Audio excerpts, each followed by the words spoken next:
Olá, meus irmãos, que a graça e a paz do Senhor Jesus esteja com todos.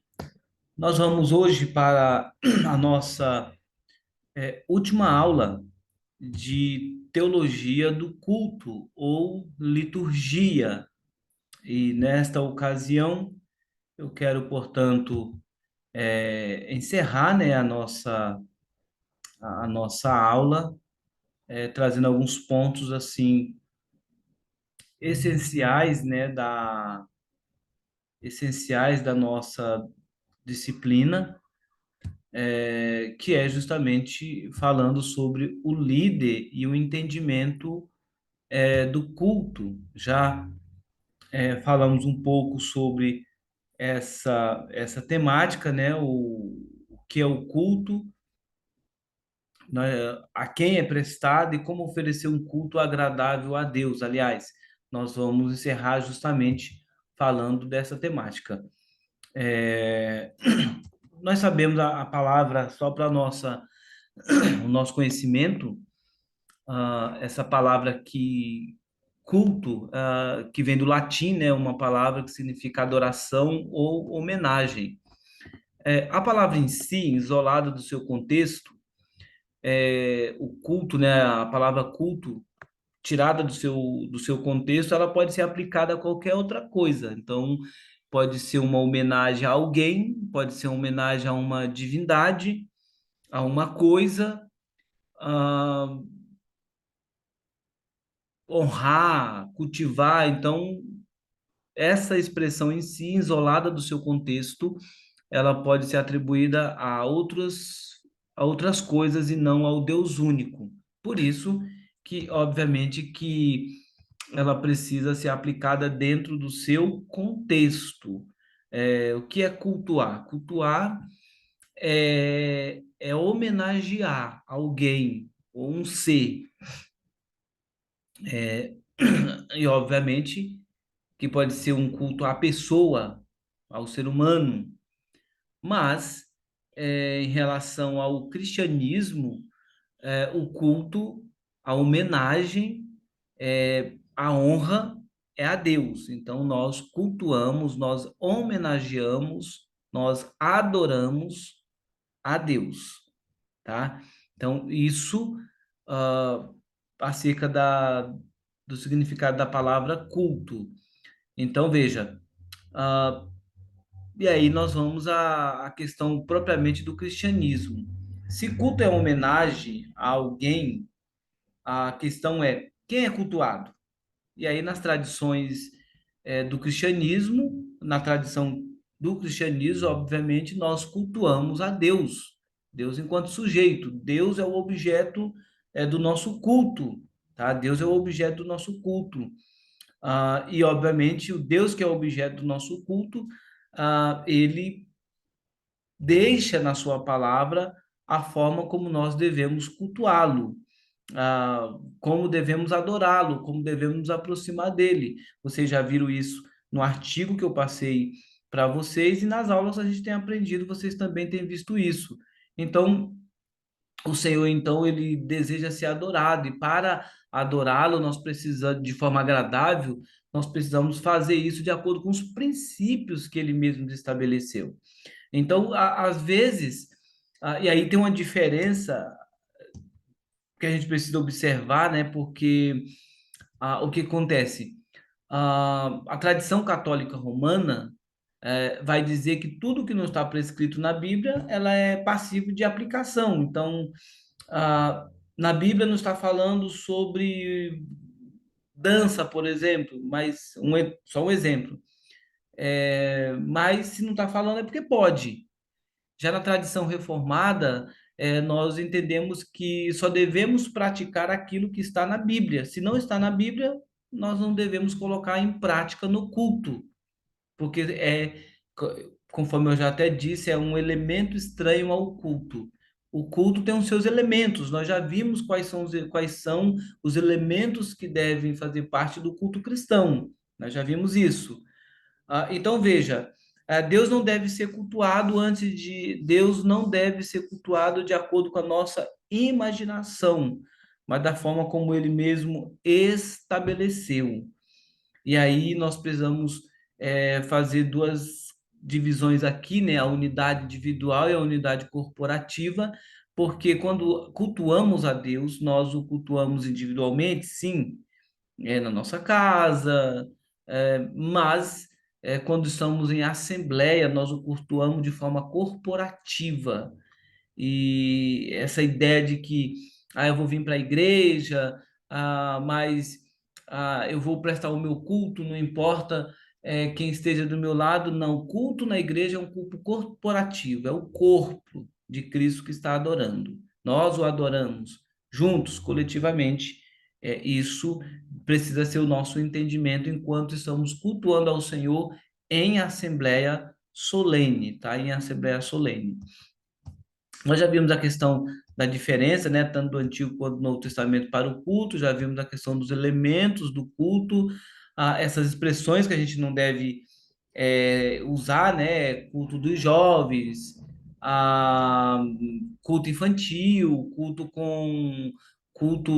do adolescente, são expressões não bíblicas, não são expressões corretas. Eu sei que a gente usa às vezes como linguagem do dia a dia, mas a pronúncia correta é culto com as crianças, culto com os adolescentes, culto com os jovens, para dizer que os jovens estão participando, mas não dizer culto jovem. Não existe na Bíblia culto jovem. Existe culto, tá? Existe o culto a Deus. Então, o culto é um momento para a adoração, mas o que significa adorar? E aí, Martinho Lutero disse que ter um Deus é adorar a Deus. Adorar a Deus é atribuir-lhe o valor de que é digno, conforme a palavra worship, valor reconhecido. Então, nós atribuímos a Deus um valor reconhecido. Nós reconhecemos o valor que Deus tem, a sua grandeza, a sua majestade. Quando, portanto, adoramos ou cultuamos, prestamos um serviço espiritual a Deus. Adorar portanto, servir e trabalhar para Deus em reconhecimento por tudo que Ele é e faz por nós. Adorar portanto, obedecer à convocação santa de Deus. E aí nós temos um exemplo desta convocação, da forma como devemos adorar a Deus, no Salmo 100, que é um salmo conhecido nosso, mas eu quero ler com vocês esse salmo, Salmo 100. Eu quero que vocês observem esse salmo atentamente. Diz assim: hino de ingresso ao templo, salmo de ações de graças. Celebrai com júbilo ao Senhor todas as terras. Servi ao Senhor com alegria. Apresentai-vos diante dele com cântico. Sabei que o Senhor é Deus, foi ele quem nos fez, e dele somos o seu povo e rebanho do seu pastoreio. Entrai por suas portas com ações de graças, e nos seus átrios com hinos de louvor. Rendei-lhe graças e bendizei-lhe o nome, porque o Senhor é bom, a sua misericórdia dura para sempre, e de geração em geração a sua fidelidade. Então, o Salmo 100, conhecido como hino de ingresso ao templo, é um convite para a adoração coletiva. Neste salmo aqui, conforme eu coloco, nós temos o conceito de adoração, o objeto da adoração, os adoradores, como devemos adorar, por que adorar e onde devemos adorar. Então, veja, apenas neste salmo. Então, vamos observar aqui o salmo. Primeira questão, o conceito de adoração. O conceito de adoração. Celebrai com júbilo ao Senhor. Celebrar com júbilo. Aqui os irmãos sabem que é adorar, é cultuar com intensa alegria.